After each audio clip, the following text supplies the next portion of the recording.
Hey everybody. Alright, so this is my project that I'm currently working on. I got this aquarium secondhand on Facebook Marketplace. So I don't know if anyone knows, but I used to have a pretty big saltwater aquarium, like 120 gallon. But it was a lot of work to keep maintained and whatnot, so I got rid of it. But lately I've been kind of wanting to get back into the hobby. And so I got this, it's a Fluval M90, so it's a 35 gallon. With all-in-one, so it has a little compartment in the back for your filter. Protein skimmer is going to go in there, a section for refugium, and then a return pump. And one of the cool things about this one, I don't know if it'll pick up on the camera, but down there, like, I don't know if you can see it, but there's like a little drilled out hole down there, and so that actually comes out through the other side, and you can drain the entire back portion for your water changes. And so you just drain it from there, and then you can fill it, and you're done with your water change. So I'm kind of excited about trying that out and see how easy it is. But yeah, so this is gonna be a project that I'm gonna be working on. Excuse the mess in the garage, but it's a garage. So what he did for the scaping is, I looked online, and a lot of people suggested like build a frame. So this is the frame that kind of mimics the size of the actual aquarium that the Aquascape is going to go in. And so when I start building it, I can use this as a guide, so I don't, I know exactly where the rocks are going to go. Make sure there's space behind the rock for flow, and yeah. So. And then, sorry once again, excuse the mess. So we got some Marco rock here. I got roughly 50 pounds worth of it. So it's like 1 pound per gallon is usually recommended. But what I'm gonna do with this stuff is I'm gonna break it up and kind of make my own aquascape out of it with some super glue and some epoxy and kind of do it different. Last time I just stacked a bunch of rocks on top of each other and called it a day.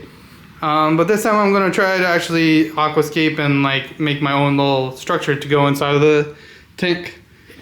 So now I'm gonna break this up. The best way to break it up is a hammer and a chisel. And I suggest if you ever do this, put down some cardboard to catch any debris. Make sure you wear your glasses, goggles, so no debris goes in your eye. And yeah, so I'm gonna start breaking this up now, and I'll see you when I'm done. But yeah, that's about 50 pounds of Marco rock. Alright, so here is the rock broken up. So as you can see, kind of got different size pieces. You got this little one, big one. So it's a variety of sizes. I mean, mostly if you probably looking for something like this size, but the little ones will help with placing them. So that's about 40 pounds right there, maybe a little above 40 pounds. And then I got my foundation rock. So this is like the same rock, but Marco, what they do is they actually make a flat surface. So as you can see, that's like really flat. And so these are your foundation rocks that you can place on the bottom of the tank. And so they lay flat, so it doesn't like wobble or anything. So I got a few pieces of those. I'm gonna pick out which ones I'm gonna use. I did break up a few of them just because like they were a little big. And then I got some shelf rock here. So I didn't break these up because they're pretty nice pieces. And this one's kind of cool. So, and then when you're breaking it up, you'll end up with little pieces like this that are too small to really build with, but you can still build like different things with it, or you can use it as filler. So it's a good idea to keep these. And then I got some even smaller pieces. And then, if you can, on the bottom of here, you'll see there's some fine powder here. And some of that can be used when you start actually gluing stuff together to hide the glue. So I saved a little bit of that. I did buy, Marco does make like a box of this, like fine powder to use to hide your seams and everything. So I did get one of those, but I'm gonna see. If you can't, you can always like use some of this dust. I just saved it in case like this is a little not as fine as the Marco stuff, so kept that. And so the other things you'll need to actually aquascape, you got some epoxy here. So the epoxy is 2-part epoxy. They have 2 different versions. This one dries into pink, and then there's one that dries gray. So I got the pink one because I'm gonna try to cover it up with that Marco stuff anyways. So it's a little cheaper, and it was just a little bit cheaper, so that's why I got this. I'm gonna try to cover it as much as possible anyways. And in a few years, the Coraline algae is gonna cover it anyways too, so it didn't make sense to go like $3 more. So this is 2-part epoxy. But first we're gonna use some thick glue, thick super glue. So this is gonna kind of help shape it, and then when we're done with the shape and we like what we like, then we come back with the epoxy. But the thick glue kind of holds the structure. It doesn't do strength, but it'll kind of hold it in place until we're ready to put for the epoxy. This was what they were selling at the Worldwide Coral around here.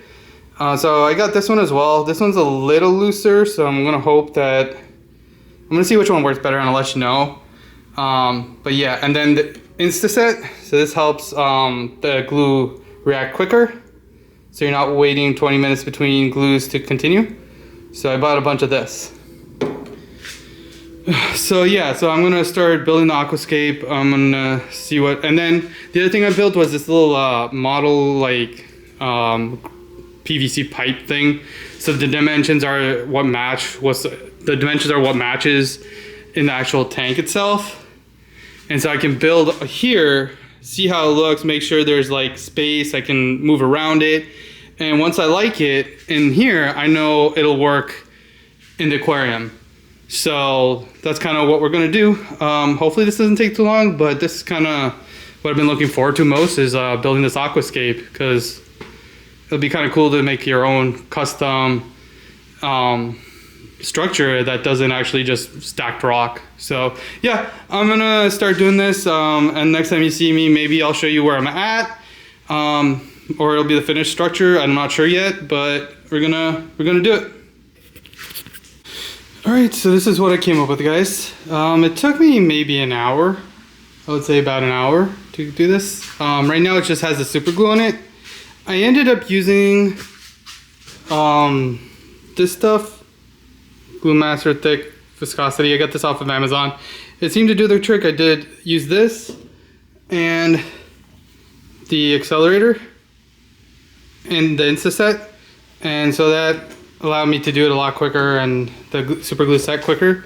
So you can kind of see we have a little enclosure, we got a little island thing there, like a bay. You got a few little overhangs, and then kind of have a bridge, and it looks like the bridge collapsed, so there'll be a little rubble in the bottom. But yeah, so this is kind of what I've came up with so far. Tell me what you think. All right, so I'm continuing to work on this aquascape. It's kind of coming along. I added this middle cave area, so that like, if fish want to hide, they can hide in there. But you can kind of see I use some epoxy. So this is the epoxy, 2-part epoxy. What you do is you take a piece of it in your hands, you squish it, roll it out into like a little snake form, and then just kind of like mold it in. And so it's been sitting here for a day now. And so you can kind of see over on this one. So I should be able to like theoretically just see, can lift it. There's no movement. I tried to do most of it like in the back, like more on the back side of it, so you don't see it as much, but obviously kind of need to have it in the front as well. But we're gonna hide that later, and I'll kind of show you how it looks once I hide it. But really what you do is you take some super glue, you see all this dust here, you kind of collect all this dust, and you super glue it, put some glue, throw it on there, and it should hide those seams. But yeah, this is where we're at so far. I think it's been like 3 days, but I haven't really spent that many hours on it. I would say maybe like total of maybe an hour so far, maybe an hour and a half. But yeah, I'm enjoying the process. This is fun. Alright, so this is what the finished Aquascape looks like. Kind of see I added a little cave down here. Got a little cove here. Got many places for the fish to swim in and out of and hide. I think I like how this looks. I don't know. I'm thinking maybe putting the middle one over and switching these two maybe. But I don't know. I kind of like this. So I made sure there's room for cleaning in the back. Should be able to get, as you can see, you can kind of see back there, should be able to clean pretty easily. But yeah, so this is what I'm looking at. I think this one's a little too high. I mean, it'll be below the water line, but I don't think I can put any coral there. Otherwise, it'll grow out of the water. But yeah, this is kind of what I came up with. And then you can kind of see, like, I did epoxy. So this is part of the epoxy, and you can kind of see that cured purple. But if you look in the front, you can't really see it. But there's like spots here where, like, I know there's epoxy, but I threw some dust on there. Now you can hardly tell there's any epoxy on there. I mean, there's spots like here, but you'd have to like look closely, and eventually all the rock's supposed to be covered with coralline algae anyway, so any little things here and there shouldn't be noticeable. The ones in the cave, since they're not going to get light, those will stay purple. I don't know if coralline will grow down there, but I think it'll look fine. You can't really see it. But yeah, so this is what I came up with. Let me know what you guys think of it. Okay, so got it into the house. Figure this spot's kind of nice because Rambo's over on this side. And so this is going to be our little pet corner. I kind of changed the aquascape a little bit. I think this used to be on this side and these two are swapped. But I kind of like this a little bit better inside this tank. But yeah, it's been a few days. I was waiting to get more stuff in. And I finally got the sand in. So this is the sand I'm going to use. It's called Caribbean Life Ocean Direct. And so this sand comes directly from the ocean. So they literally go to the ocean, scoop up sand and bring it in. So the benefit for the live sand is it includes like a lot of the bacteria, the beneficial bacteria that live in the ocean naturally. So it helps with cycling the tank. And since all this is dry rock, I went with the live sand. And I've heard good things about this. This is a 40-pound bag. And this should give me 1.5 to 2 inch sand bed. But yeah, so I'm gonna start getting the sand in there. And then we'll fill it up with water. But yeah, this is where we're at in the stage of this aquarium. All right guys, so I added the sand. I didn't actually use all of it, so that's kind of what's left in there. You kind of see it's not a lot. You kind of see the bottom of the bag is there, so it's not a lot. Maybe another like pound of sand. I used a cup, put it in the gloves. You just scoop it out, and then you put it in there. You flatten out. So I think the sand bed is like roughly 2 inches, maybe higher in some spots. But that'll be good for like any critters that go in the sand. And then there's plenty of swimming space. Got a little cave here for any ones that are shy. But yeah, so this is what's looking for like. All right, so the next step is gonna be adding 35 gallons of salt water. So you'll see I have 8 jugs here, 8 5-gallon jugs. So 7 of them are salt water and 1 is fresh water. That's gonna go into the auto top off when I set it up. But yeah, so I got 7 of these 5-gallon buckets that I need to pour in. So I'm gonna go do that now. All right, so I got the sand in there, got the water, and I got the rock. So now I'm gonna start the cycle. I'm actually gonna start the cycle tomorrow. It's kind of late and it's hard to see back there. I still got to put in the power heads and the heater. So that's why I'm not going to start the cycle today. But I got the water in. So I got like half of 2.5 gallons maybe, because it's 5 gallons and that's like half. Sorry, I don't know, the camera cut off. But yeah, so 2.5 gallons of water left out of the 35 that I bought. And so you got, what, like 32.5 in there. But yeah, so tomorrow I'm gonna start the cycle, and it's a little foggy right now because I just put the water in.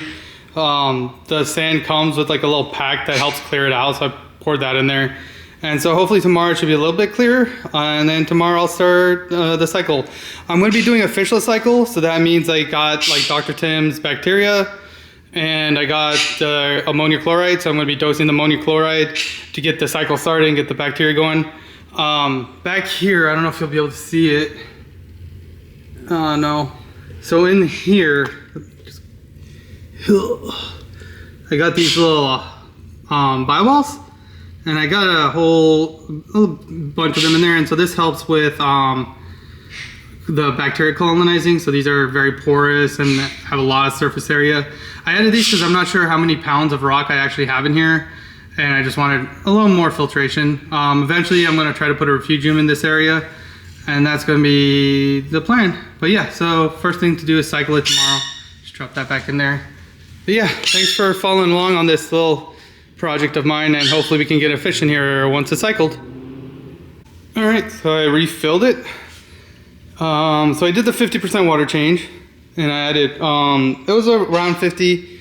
I did 15 gallons of their 35 gallon tank, so it's like more like a 40% change. But that should be enough. And you really don't normally have to do 50% like on a normal basis, but since this is just got recycled and I want to kind of reduce the nitrates, that's really the only reason why I did the 50%.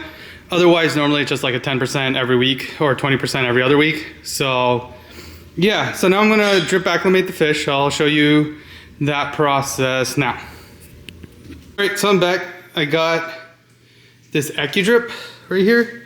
So what it is, it's kind of like a hose, I guess. And you put it in, it hangs off the side, and you siphon some water that comes down. You like squeeze this a couple times while the valve is closed. Man, where's it? Right here. Squeeze that a couple times, and then it'll create a siphon while the other side is closed. And then as you see, it goes all the way down. And then right here is your control. Like it controls the amount of water that's going to be coming out. And then as you see over here, I don't know if you can tell, but you see it's dripping. So I'm gonna wait till it doubles, like until it gets to this ring right here. And that should be enough to get like them acclimated to the salinity, all the parameters of my water. And that's what you do there. So just so the fish can acclimate to what's in your aquarium slowly instead of all at once. But yeah, so we got these little clownfish. I'll get a better picture when I put them in. But yeah, I'm gonna let this run for a little bit. And once that's done and I put them in, I'll show you what we have at the end. But yeah, that's how we drip acclimate our fish. I don't know if I showed this earlier, but this is the water test that I was using while I was cycling my tank. It's the API Marine Saltwater Master Test Kit. It's alright. I mean, it gives you an idea of where, like when you're cycling your tank, this is good enough because you just kind of need to know whether your ammonia and your nitrates are like either zero or if there's any ammonia in the system. So like, it's not too bad, but like it is kind of difficult to use if you're colorblind, or like I had a difficulty looking at the color. So like if I open this, and you'll see on the back, it kind of shows you like your pH levels, your ammonia level. And you can kind of see when you get closer to the bottom, when it's like 4 and 8 and 2 and 5, it's kind of hard to tell the difference. But really, you're either looking for zeros in your nitrates and your ammonia, or you're looking if there's any traces of them. And then the nitrates, this was hard for me to tell as well, just by the color. So I ended up actually getting this Hannah test kit. It's okay. It's a little difficult to use because you gotta drop in some like powder into the vial, and putting the powder in there is a little difficult. I think it would have been easier with a funnel, but I didn't have a funnel, so I just kind of like channeled it in. But this gave me a lot better idea of what my nitrates were because it's an actual number. And so this wasn't too bad. I got this closer to the end just to see what my nitrates were. But yeah, so this is what I was using, this ammonia, this master test kit, and I think they're used like in some big aquariums as well, so it's reputable, and it's accurate in terms of whether there is ammonia, there is nitrates, or there isn't. But yeah, so I would recommend using these when you're cycling your tank. But when you want actual numbers, I don't know what, I'm gonna look if there's anything better out there, but I wouldn't recommend this for actual numbers. Alright guys, so here is the aquarium set up now. I finally got my fish in here. You got a pair of clownfish. And I put them in and they just kind of came to this corner. I think they just need to get acclimated a little bit in the tank. But yeah, so that's kind of how you set up a tank. And I did update the pump. But I turned it off just to see if, see how they do. I had it on and it seemed like they were struggling to swim against it, but they're still in this corner, so I don't know if it's a pump or if they're just, you know, being shy right now and trying to find their way. But yeah, hopefully they survive. Yeah, so that's how this tank is fully set up and ready to add more fish. So I added them now. The next set I'll probably add like in 2 weeks, maybe more, just so the bioload doesn't spike too quick. But yeah, so, and the next pair I want to get is the pistol shrimp with the goby. I don't know what goby I'm going to get, maybe the Watchman goby, but yeah. Alright, that's going to do it for us with this series, with the fish tank series. I kind of showed you how I set it up, and this is 35 gallon. If you go higher, there's other things you got to consider, like a sump. This doesn't have a sump, it's the all-in-one in the back. I've set up a sump before, I didn't really feel like doing it for this one. But a sump is nice because you can offload a lot of your external equipment into it, and you get more volume of water, so more dilution. But yeah, so I hope you like the series. This is one of my other hobbies that I've had. Excuse the hair because it's kind of late and I just wanted to get this done. But yeah, so the tank is done. We got the fish, and hope you enjoyed it. Hope you learned something. And if you like the series, please like the videos, subscribe, follow us, and that would help out our channel. And we'll do other videos. I don't know what we're going to do next, but I'll see you next on our next adventure. See ya.